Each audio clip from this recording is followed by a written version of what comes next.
हमने अपने YouTube channel में PGDCA जो कि एक साल का कंप्यूटर डिप्लोमा कोर्स होता है ग्रेजुएशन के बाद, उससे रिलेटेड क्लासेस शुरू की हुई थी। जिससे रिलेटेड कुछ 2-3 क्लासेस हमने ली हुई हैं, जिसके वीडियो क्लासेस की रिकॉर्डिंग के वीडियो हमने अपने YouTube चैनल में अपलोड किए हुए हैं। आज की हमारी क्लास का टॉपिक है और वो है प्राइमरी मेमोरी। जी हाँ, कंप्यूटर सिस्टम की प्राइमरी मेमोरी के बारे में बतलाइए। तो PGDCA यदि आप कर रहे हैं तो कंप्यूटर फंडामेंटल ऑफ कंप्यूटर में आपको प्राइमरी मेमोरी क्या होती है उसके बारे में जानकारी होनी चाहिए। तो सबसे पहले समझते हैं कि मेमोरी क्या होती है कंप्यूटर में। यह डिवाइस इनपुट डिवाइस के द्वारा प्राप्त निर्देशों को कंप्यूटर में संग्रह करके रखता है। कंप्यूटर किस तरीके से वर्क करता है, जब भी हम कंप्यूटर को कोई निर्देश देते हैं, कंप्यूटर आउटपुट के रूप में वो रिस्पॉन्ड हमको दिखाता है। लेकिन कंप्यूटर में जब वो इंस्ट्रक्शन कीबोर्ड के माध्यम से, माउस के माध्यम से या जो भी इनपुट डिवाइस है उसके माध्यम से जब हम कंप्यूटर में प्रोसेस इनपुट करते हैं, तो उसके लिए उसके बाद इनपुट करने के बाद वह इंस्ट्रक्शन कंप्यूटर की मेमोरी में स्टोर होते हैं। इसलिए ये लिखा हुआ है कि इनपुट डिवाइस के द्वारा प्राप्त निर्देशों को कंप्यूटर में संग्रहण करके रखता है। इसे कंप्यूटर की याददाश्त या मेमोरी भी कहा जाता है। कंप्यूटर में डेटा को याद रखने के लिए मेमोरी होती है। इसे कंप्यूटर की मेन मेमोरी कहते हैं, इंटरनल मेमोरी या प्राइमरी मेमोरी भी कहते हैं। तो एग्जाम में क्वेश्चन इस प्रकार से भी आ जाता है, प्राइमरी मेमोरी क्या है, मेन मेमोरी क्या है या इंटरनल मेमोरी क्या होती है। किसी भी निर्देश, सूचना अथवा परिणामों को स्टोर करके रखना मेमोरी कहलाता है। तो मेमोरी के बारे में हम समझ चुके हैं। चलिए अब हम नेक्स्ट चलते हैं। मेमोरी कौन कौन से प्रकार की होती है कंप्यूटर में। मेमोरी 2 प्रकार की होती है, एक होती है प्राइमरी मेमोरी, एक होती है सेकेंडरी मेमोरी। इस डायग्राम को अगर आप याद कर लेंगे तो क्लियर हो जाएगा आपको। जब भी कभी कोई थ्योरी वाले एग्जाम में आता है या कोई ऑब्जेक्टिव वाले एग्जाम में जाता है कि मेमोरी के जहां आपको प्रकार याद रखने की जरूरत है, तो मेमोरी 2 प्रकार की होती है कंप्यूटर में। एक होती है प्राइमरी मेमोरी, एक होती है सेकेंडरी मेमोरी। प्राइमरी मेमोरी में आता है रोम, रीड ओनली मेमोरी, और एक मेमोरी होती है रैम, रैंडम एक्सेस मेमोरी।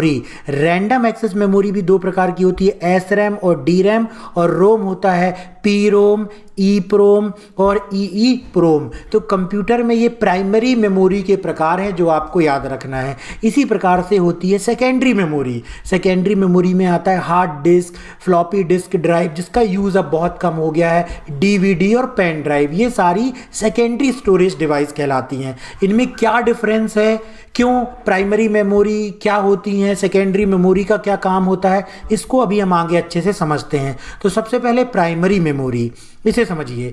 यह मेमोरी अस्थिर मेमोरी होती है। अस्थिर मतलब कंप्यूटर में ये डेटा केवल तब तक स्टोर होता है जब तक कंप्यूटर चालू होता है, क्योंकि इसमें लिखा हुआ डेटा कंप्यूटर के बंद होने पर मिट जाता है। प्राइमरी मेमोरी कहते हैं इसे, प्राथमिक मेमोरी या मुख्य मेमोरी भी कहते हैं, या इसे ना वोलेटाइल मेमोरी भी बोलते हैं, वाष्पशील मेमोरी। जैसे ही कंप्यूटर स्टार्ट होता है, कंप्यूटर में जो आप विंडो ऑपरेटिंग सिस्टम देखते हो, कंप्यूटर में जो आप MS ऑफिस सॉफ्टवेयर चला रहे होते हो, कंप्यूटर में कोई भी सॉफ्टवेयर चला रहे होते हो, वो सारे सॉफ्टवेयर जिस मेमोरी का इस्तेमाल करते हैं उसको बोलते हैं प्राइमरी मेमोरी। लेकिन जैसे ही वो सॉफ्टवेयर क्लोज होता है, जैसे ही हम ऑपरेटिंग सिस्टम को शट डाउन करते हैं, कंप्यूटर बंद होता है, तो ये जो डेटा मेमोरी में लिया जा रहा है प्राइमरी मेमोरी में, उस सॉफ्टवेयर को, उस एप्लीकेशन को, उस ऑपरेटिंग सिस्टम को चलाने के लिए वो डेटा डिलीट हो जाता है, वहां से वो डेटा खत्म हो जाता है। तो ये इस प्रकार की मेमोरी होती है प्राइमरी मेमोरी या मेन मेमोरी, या हिंदी में प्राथमिक मेमोरी, और इसको बोलते हैं वोलेटाइल मेमोरी, वाष्पशील मेमोरी, क्योंकि उसमें लिखी इंफॉर्मेशन तब तक रहती है जब तक कंप्यूटर चालू रहता है। उसे बोलते हैं प्राइमरी मेमोरी। ये 2 प्रकार की होती हैं, रैम और रोम। रैंडम एक्सेस मेमोरी क्या होती है इसे समझते हैं। रैम या रैंडम एक्सेस मेमोरी कंप्यूटर की अस्थायी मेमोरी होती है। कीबोर्ड या अन्य किसी इनपुट डिवाइस से इनपुट किया गया डेटा प्रक्रिया से पहले रैम में ही संग्रहित किया जाता है और CPU द्वारा आवश्यकता अनुसार वहां से प्राप्त किया जाता है।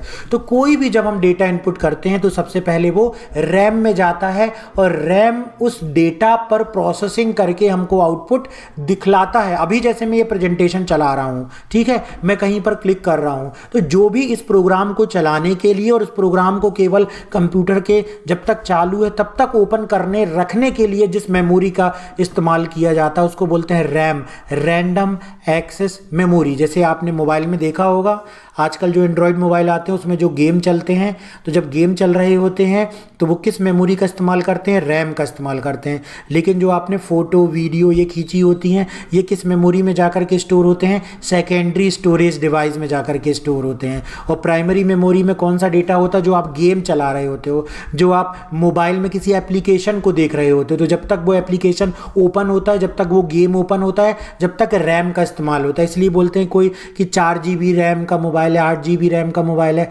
16 GB रैम का मोबाइल लेते हैं लोग ताकि गेम अच्छे तरीके से चले, क्योंकि वो रैंडम एक्सेस मेमोरी यदि अच्छी ज़्यादा होगी तो गेम भी बहुत आसानी से चलेगा, उसमें वो हैंग नहीं होगा, क्योंकि वहाँ पर उसको पर्याप्त मेमोरी मिल जाएगी उस गेम को प्ले करने के लिए, उस गेम को रन करने के लिए। तो ये होती है रैंडम एक्सेस मेमोरी। इसी प्रकार से होती है रैम, 3 प्रकार की होती है, डायनेमिक रैम, सिंक्रोनस रैम और स्टैटिक रैम। ये डायनेमिक रैम क्या होती है? डायनेमिक रैम को संक्षिप्त में डी रैम भी कहा जाता है। इसे जल्दी जल्दी रिफ्रेश करने की आवश्यकता पड़ती है। रिफ्रेश का अर्थ यहाँ पर चिप को विद्युत आवेशित करना होता है। यह 1 सेकेंड में लगभग हजारों बार रिफ्रेश होता है। इसके जल्दी जल्दी रिफ्रेश होने के कारण इसकी गति कम होती है। डायनेमिक, बहुत तेज़ी से रिफ्रेश होती है। इन्फॉर्मेशन लिखी जाती है, हटाई जाती है, इन्फॉर्मेशन लिखी जाती है, हटाई जाती है, इसलिए ये डायनेमिक तेज़ी से चेंज होने के कारण इसको डायनेमिक रैम भी बोलते हैं। अगली है synchronous RAM. Synchronous RAM D RAM की अपेक्षा तेज होती है। इसकी तेज गति का कारण यह है कि सीपीयू की घड़ी के गति के अनुसार रिफ्रेश होती है, इसलिए ये डी रैम की अपेक्षा डेटा को तेजी से स्थानांतरित करता है। तो डेटा को अगर आपको तेजी से स्थानांतरित करना है तो उसके लिए सिंक्रोनस रैम की आवश्यकता होगी आपके लिए। इसके बाद आती है आपकी स्टैटिक रैम। इसके बाद आती है आपकी, यहाँ पर अभी देखते हैं हम सबसे पहले तो इसी सिंक्रोनस रैम के बाद में इसका डायग्राम आप देखिए कि रैम किस प्रकार से होती है। रैंडम एक्सेस मेमोरी, ये मदरबोर्ड के स्लॉट में कुछ इस प्रकार की जो मेमोरी होती है उसे बोलते हैं रैंडम एक्सेस मेमोरी। और ये अलग से भी यहाँ पर रखी हुई है, ये जो अलग से भी यहाँ पर रखी हुई है इसे बोलते हैं रैंडम एक्सेस मेमोरी। तो इस प्रकार की मेमोरी आपने देखी होगी जब आप कहीं कंप्यूटर शॉप में जाते हैं या आपके पास खुद कोई कंप्यूटर है तो वहाँ पर आपने इसे रैम जो है इसको देखा होगा। नेक्स्ट चलते हैं, रैंडम एक्सेस मेमोरी में स्टैटिक रैम कैसी होती है और डायनेमिक रैम कैसी होती है। तो इस प्रकार की रैम जो होती है वो स्टैटिक रैम होती है और ये डायनेमिक रैम हमारे जो पीसी में लगी होती है वो डायनेमिक रैम ही लगी होती है। और ये स्टैटिक रैम हमारे पीसी में जो माइक्रो कंप्यूटर्स होते हैं, जो जनरल पर्पस कंप्यूटर होते हैं, लैब में आप देखते होंगे कंप्यूटर में घर में लेते हैं, उसमें स्टैटिक रैम नहीं लगी होती, उसमें डायनेमिक रैम ही लगी होती है जिसे डी रैम भी बोलते हैं। इसके अलावा स्टैटिक रैम क्या होती है, जैसे हमने रैम के 3 प्रकार पढ़े ना, एक हो गया डायनेमिक रैम, एक हो गया सिंक्रोनस रैम और एक हो गया static RAM. Dynamic RAM fast होती है, उसके बाद सिंक्रोनस रैम और उससे फास्ट होती है, उसके बाद आता है स्टैटिक रैम। स्टैटिक रैम ऐसी रैम है जो कम रिफ्रेश होती है। कम रिफ्रेश होने के कारण यह डेटा को मेमोरी में अधिक समय तक रखता है। डी रैम की अपेक्षा एस रैम तेज तथा महंगी होती है। ठीक है ना, ये महंगी होती है क्योंकि ये डेटा को मेमोरी में काफ़ी समय तक रखती है, इसी कारण से ये महंगी होती है। कौन सी रैम? Static RAM. इसके बाद आता है रीड ओनली मेमोरी। रोम का पूरा नाम रीड ओनली मेमोरी होता है। यह स्थायी मेमोरी होती है जिसमें कंप्यूटर के निर्माण के समय प्रोग्राम स्टोर कर दिए जाते हैं। इस मेमोरी में स्टोर प्रोग्राम परिवर्तित और नष्ट नहीं किए जा सकते। रीड ओनली मेमोरी, केवल जो डेटा लिखा हुआ है उस डेटा को केवल पढ़ा जा सकता है, इसलिए इसको बोलते हैं रीड ओनली मेमोरी। ये मदरबोर्ड में देखिए कुछ इस प्रकार से रखी होती है। इस मेमोरी में स्टोर प्रोग्राम परिवर्तित और नष्ट नहीं किए जा सकते, उन्हें केवल पढ़ा जा सकता है, इसलिए यह मेमोरी रीड ओनली मेमोरी कहलाती है। कभी कभी आपने कंप्यूटर जब चालू होता है, बूट प्रोसेस जिसको बोलते हैं, उसको देखा होगा, तो उसमें क्या होता है, सामने जो लिखा हुआ आता है ना, जिसमें कंप्यूटर के बारे में लिखा हुआ होता है या कीबोर्ड को जिसने रीड किया उसके बारे में इंफॉर्मेशन लिखी होती है, तो उसको बोलते हैं रीड ओनली मेमोरी। वो डेटा जो होता है वो किस मेमोरी में स्टोर होता है, रीड ओनली मेमोरी में होता है। रोम के विभिन्न प्रकार होते हैं जो निम्नलिखित हैं। रोम के कौन कौन से प्रकार होते हैं? प्रोम सबसे पहली होती है, PROM programmable read only memory. कई बार इनके बारे में भी शॉर्ट फॉर्म लिखने के लिए आ जाता है, PROM programmable read only memory. इसके बाद है EPROM erasable programmable read only memory. इसके बाद है EPROM electrical programmable read only memory. इसके बाद है आपका यहाँ पर देख सकते हो कि सभी मेमोरी के बारे में जो रोम के प्रकार हैं उसके बारे में समझाया गया है और उसका डायग्राम भी बताया गया है कि किस तरीके से ये मेमोरी होती हैं।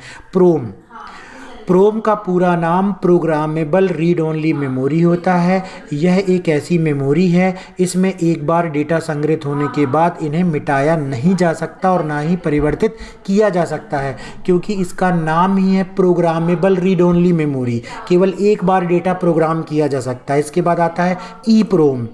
ई प्रोम का पूरा नाम erasable programmable read only memory होता है और यह प्रोम की तरह ही होता है, लेकिन इसमें संग्रहित स्टोर प्रोग्राम को पराबैंगनी किरणों के द्वारा मिटाया जा सकता है और नए प्रोग्राम संग्रहित किए जा सकते हैं, इसलिए इसको बोलते हैं इरेजेबल है ना, इरेज किया जा सकता है, erasable programmable read only memory. EPROM का पूरा नाम electrical programmable read only memory होता है।